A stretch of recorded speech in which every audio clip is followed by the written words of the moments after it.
And so now that the Astros have won the World Series, people are already starting to talk about next year. And a lot of the talk on the radio and TV is whether or not JV, Justin Verlander, will be back with the Astros next year. He signed a 2-year contract before this past season started, but it is with the second year as a player option opt-out. So if he wanted, he could opt out. The contract's worth $25 million, which for ace pitchers is a discount.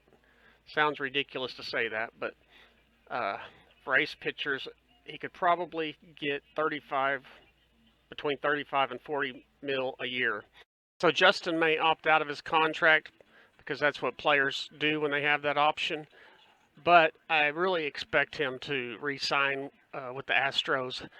And the talk is that he's going to want more than what Max Scherzer got, and surely he could get more than Max Scherzer got.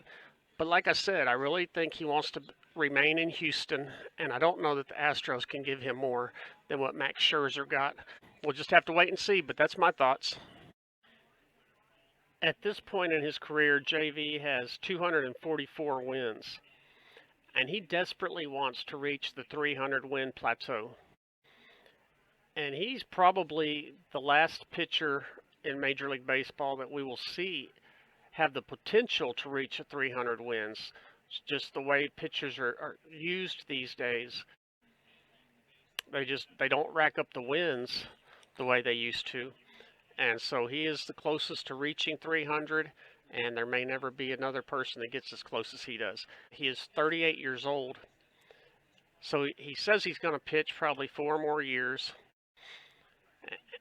And if that's the case, he's going to want to be on a team that gives him the best chance of reaching these, 18 to 20 win seasons.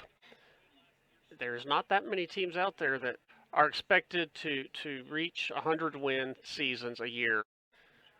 And the Astros are one of the few teams that give him the best opportunity to reach 300 wins in his 4 remaining seasons.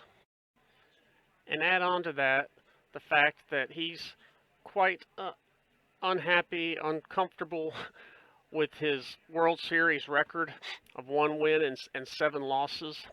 And so I'm sure he would like to even that out a little bit more. And to do that, he's got to reach the World Series a few more times. I think the Astros give him the best opportunity to reach the World Series.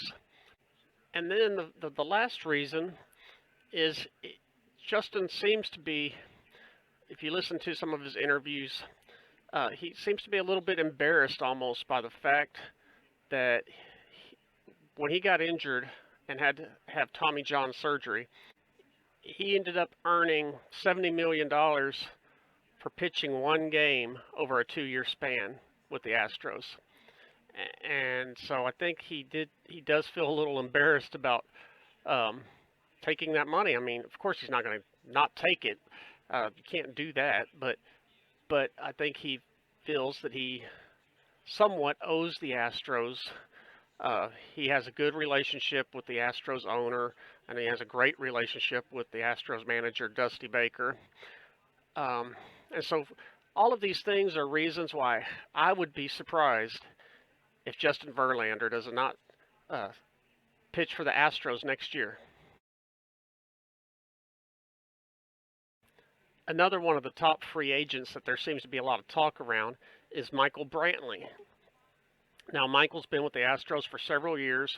His contract was up after the World Series of this year. And, of course, he missed about half of the season and all of the playoffs this year because he had to have shoulder surgery. He was at all of the playoff games in the dugout, and he supposedly gave a very good, rousing speech to the Astros between games in the World Series.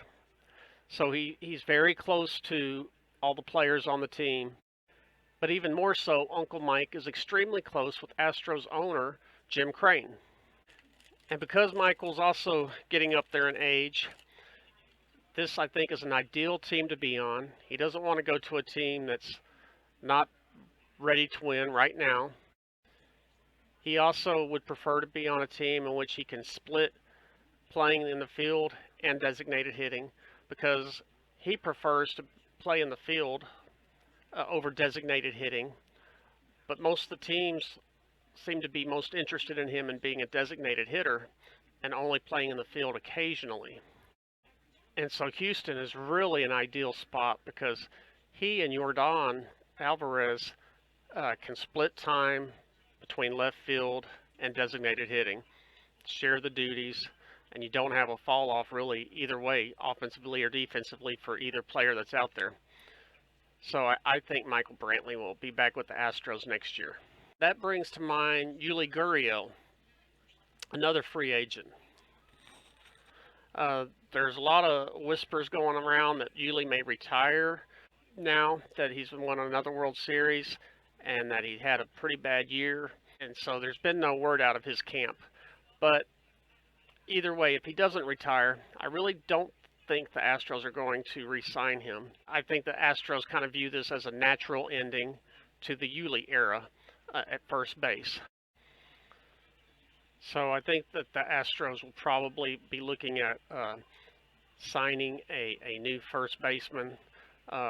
It's possible that they will look at Trey Mancini, since he is also a free agent. It's possible that they would look at signing him. They do seem to like him a lot, even though he was not very successful this year with them. I think he has such a great clubhouse role. He garners so much respect from teammates and fans, and just in general, he's really well liked. So I think there's a possibility of Trey Mancini being back with the Astros and being their first baseman next year. But I think the Astros are also very interested in looking at Josh Bell. They did try to trade for him before the trade deadline this past season, and their offer wasn't accepted because the Nationals were set on trading Juan Soto, and the best deal that they had on the table was from the Padres, but the Padres also wanted Josh Bell.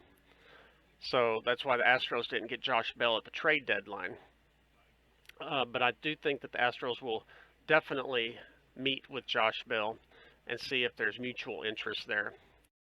So all of this leads up to the managerial situation. As I'm sure some of you have heard, Dusty Baker will be back next year.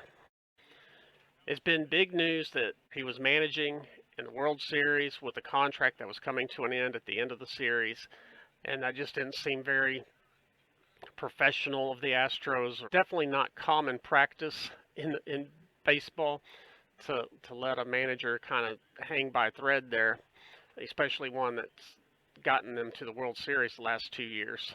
But after winning a World Series, I guess you really have no choice but to bring him back next year. And that's fine. I like Dusty a lot. Everybody seems to love Dusty. Most importantly, the players seem to love playing for Dusty. The only concern I have about bringing Dusty back is I think that increases the likelihood of losing bench coach Joe Espada, because Joe Espada's name has been brought up for several years now amongst other Major League Baseball teams looking for a manager. And it's believed that he's going to be a great manager one day. And it's also believed that the Astros would like him to succeed and be their next manager. But I don't think Joe's going to just continually be put off year after year. So now with Dusty managing at least one more year, that means Joe Espada is not going to be managing one more year.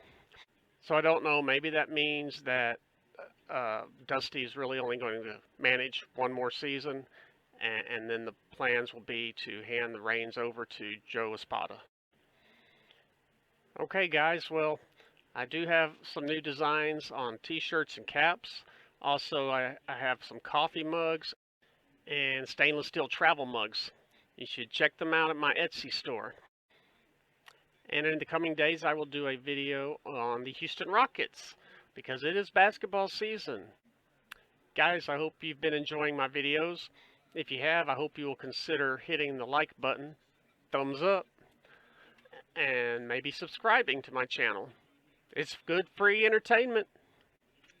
All right, that's all I've got for tonight. Thanks for tuning in. Remember, in life, you should always swing for the fences. Thanks a lot. Over and out.